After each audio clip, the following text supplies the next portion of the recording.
আসসালামু আলাইকুম ও রহমতুল্লাহি ওয়া বারাকাতুহু। পবিত্র মাহে রমজানের ফজিলত ও আমল সম্পর্কে আল্লাহ পাক আমাদের সকলের জানা বোঝার ও নেক আমল করার তৌফিক দান করুক। সবাই বলুন আমিন। আচ্ছা, আমরা যে হাজির হয়েছি এখন এই ক্যামেরার সামনে, যে আমরা কিছু শিখবো, শেখাবো এবং আমল করব, আর অপরজন যারা শুনবেন বা দেখবেন ইউটিউবের মাধ্যমে আপনারা সবাই আমল করবেন। এটা আমাদের জন্য অপরিহার্য কর্তব্য, এটা আল্লাহর হুকুম, ফরজ। রমজান মাসে রোজা রাখা আমাদের জন্য কি ফরজ। জোরে সরে বলো, কি বলবো? এটা ফরজ। আর এই ফরজ তরক করলে কবিরা গুনাহ হয়। কবিরা মানে বড় গুনাহ। কবিরা মানে কি? বড় গুনাহ। আল্লাহ পাক এই আরবি বছরের নবম মাস, অর্থাৎ 9 মাস রমজান মাস। ইসলামের 12 মাসের মধ্যে রমজান মাস হলো এক অন্যতম মর্যাদার অধিকারী। এই মাসে এমন কিছু ঘটনা সংঘটিত হয়েছিল যার মর্তবা অপরিসীম বা অনেক। করুণাময় আল্লাহ পাক এই মাসকে খাস ফজিলত ও বরকত দ্বারা মহিমণ্ডিত করেছেন। এই মাসের ইবাদত বন্দেগীর সওয়াব অন্যান্য মাসের তুলনায় 70 গুণ। তাহলে এই মাসের ইবাদত বন্দেগী কত গুণ? 70 গুণ। জোরে সরে বলবে, কত গুণ?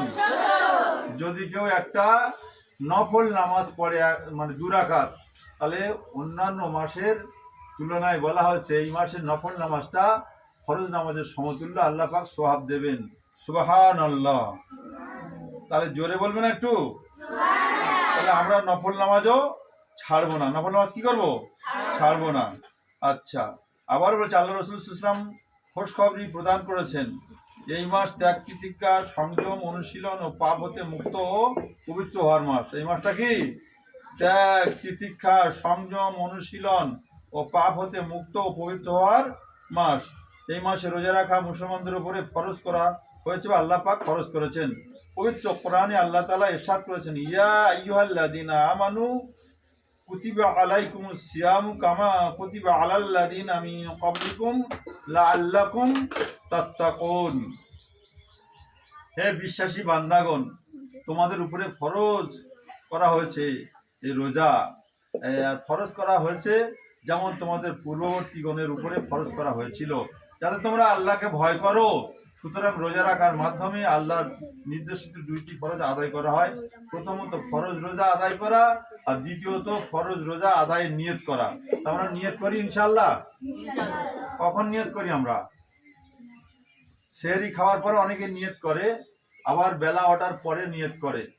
কিন্তু এই নিয়তটা সেহরি খাওয়ার পরে করে নিলে খুব ভালো হয়। সেহরি খাওয়ার পরে নিয়ত করে নিলে ভালো হয়। তবে রোজা রাখা, যারা রোজা রেখেছেন বা রোজা রেখেছি রাখবো, আমরা বেলা ওঠার পরে নিয়ত করলেও চলবে। তবে ভালো, সবচেয়ে উত্তমটা হলো এবং আফজাল হলো যে সেহরি খাওয়ার পরেই আমরা নিয়ত করে নেব। ঠিক আছে? নিয়ত করাটা কি? আর জোরে বলো, ফরজ। তাহলে রোজা রাখা যেরকম 30টা ফরজ, 30টা নিয়তেও 30 ফরজ, তো মোট 60টি ফরজ। আমার 130 ফরজের মধ্যে বলা হয়েছে, যেমন তায়াম্মুমে 3 ফরজ, আচ্ছা গোসলে 3 ফরজ, ওযুতে 4 ফরজ, আরকান আহকামে 13 ফরজ, বিনায়ী মুসলমানের 5 ফরজ, 17 রাকাত ফরজ নামাজে 17 ফরজ, আর 30 নিয়তে 30 ফরজ, 30 রোজায় 30 ফরজ। 30 নিয়ত বলতে কি? 30টা রোজা রাখবো আমরা, আর 30টা রোজা, 30টা নিয়ত করা ফরজ। আচ্ছা, আমাদের নিয়তের উপরে নির্ভরশীল হবে সওয়াবের।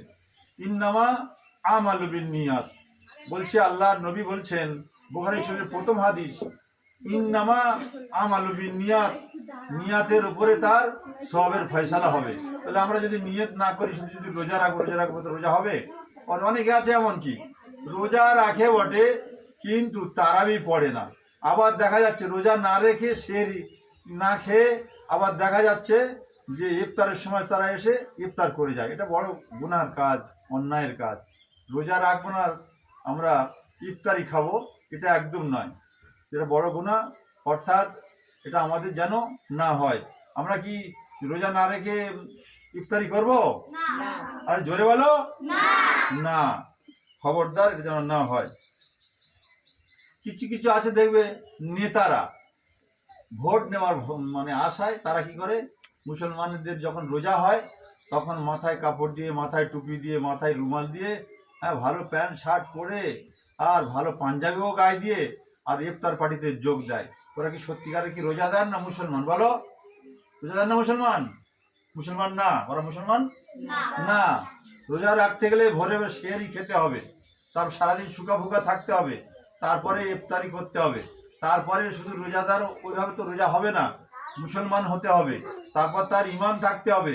এবার ইমান থাকতে হবে, তার মধ্যে ইমানের কলেমা পড়ে এই কলেমার উপরে বিশ্বাস করে সেই মতো জীবনযাপন করতে হবে, তবে তার নাম মুসলমান। আর এই মুসলমান রোজা রাখবে, তারপরে রোজা রেখে সে ইফতারি করবে, তারপরে ইফতারি হবে। নচেত আমি মেম্বার, প্রধান, এমএলএ, এমপি আর আমি ঠিক ইফতার পার্টিতে যোগ দিয়ে ভোটের আশায় চলে যাব জেতার জন্য, এটা একদম না, এটা হবে না, এটা হবে না, এটা হবে না।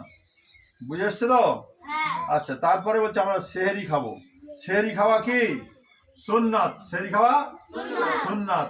যদি কেউ সেহরি না খায় রোজা হয়ে যাবে, কিন্তু বলছে যে আল্লাহ নবীর সুন্নাতটা আদায় হবে না।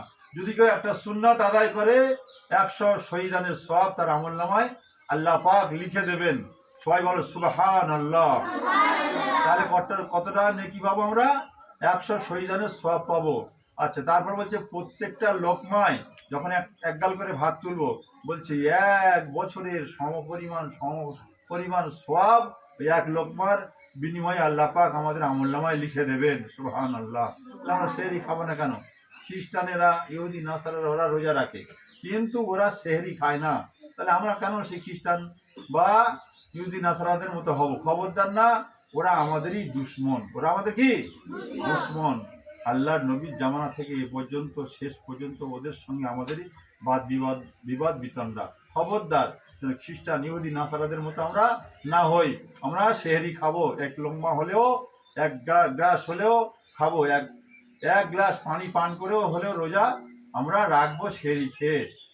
ইনশাল্লাহ আমরা সেহরি খাবো, ইনশাল্লাহ রোজা রাখবো, সেহরি খাবো, আবার ইফতারি করব, ঈদ ও পড়বো। খবরদার আমরা যেন এই দিক থেকে না পিছপা হই। আল্লাহ পাক আমাদের সকলের শোনা বলার থেকে বেশি বেশি করে নেক আমল করার তৌফিক দান করেন, বললেন আমিন। আচ্ছা, আমরা যখন ইফতারি নিয়ে সামনে বসে যাই তখন একটা দোয়া পড়তে হয়, আল্লাহুম্মা ইয়া ওয়াসিয়াল ফালিকফিরলি। এই দোয়াটা পড়লে আল্লাহ কাছে কি বলি, যে আল্লাহ আমাদের মাগফিরাত করে দাও, আমাদের মাগফিরাত করে দাও। আল্লাহ আমাদের দোয়া কবুল করবে সেই সময় যখন আমরা ইফতারি নিয়ে সামনে বসে যাবার এই দোয়াটা করতে থাকবো, হাত তুলে মোনাজাত করব। আল্লাহ পাক ওই সময় ফারিস্তা রাত বদলের সময়, ওই সময়টা আমাদের সকলের দোয়া আল্লাহ পাক কবুল করে নেন রোজাদারদের। আল্লাহ পাক আমাদের সকলের বেশি বেশি করে নেক আমল করার তৌফিক দান করেন। আপনারা যারা শুনবেন ইউটিউবের মাধ্যমে এই অনুষ্ঠানটা, আপনারা সবাই আমল করবেন এবং আগামীতে আমাদের একটু উপকার করবে। সেটা হয় যে আবার নতুন ভিডিও করার জন্যে আপনারা একটু লাইক দেবেন, সাবস্ক্রাইব করবেন এবং বেশি বেশি করে শেয়ার করবেন। অপরজন যেন এর থেকে উপকার পায়, দিনের কাজ যেন প্রচার প্রসার হয় এবং আমাদের সকলের উন্নতি হয়, কবরের আযাব থেকে আমরা যেন বেঁচে যাই। আল্লাহ পাকের কাছে আমাদের সকলের যেতে হবে। আল্লাহ পাক আমাদের সকলের শোনা বলার থেকে যেন এই হাদিসটার উপরে আমল করার তৌফিক দান করেন। আমিন সুম্মা আমিন। আসসালামু আলাইকুম।